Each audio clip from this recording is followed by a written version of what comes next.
On a balmy summer evening, 18-year-old Emily and her close-knit group of friends decided to explore the deserted mental hospital on the outskirts of their small town, known as Ravenscroft. Emily had always been fascinated with the morbid and the asylum, with its dark history of mistreatment and experimentation, had always intrigued her. As they began to navigate through the decaying building, Emily couldn't shake the feeling that they were being watched. The air was thick with the smell of decay and mold, and every creak and groan of the old structure sent shivers down their spines. Suddenly, Emily's friends vanished from sight, leaving her alone in the pitch-black hallway. She called out to them, but there was no response.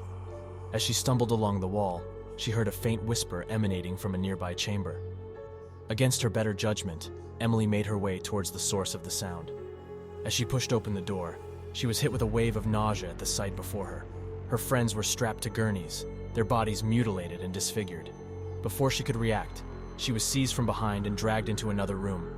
There, she came face to face with a twisted figure, his face obscured by a hood. Emily's heart pounded in her chest as she tried to scream, but a cloth was forced into her mouth to muffle her cries.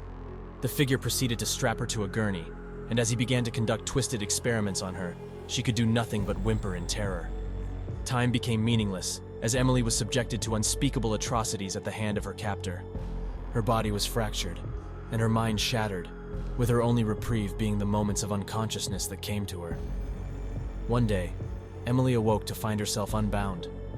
Her captor was nowhere to be found, and she was left to bear the scars of his twisted experiments for the rest of her life. As Emily attempted to make her way back to civilization, she couldn't shake the feeling that she was being trailed.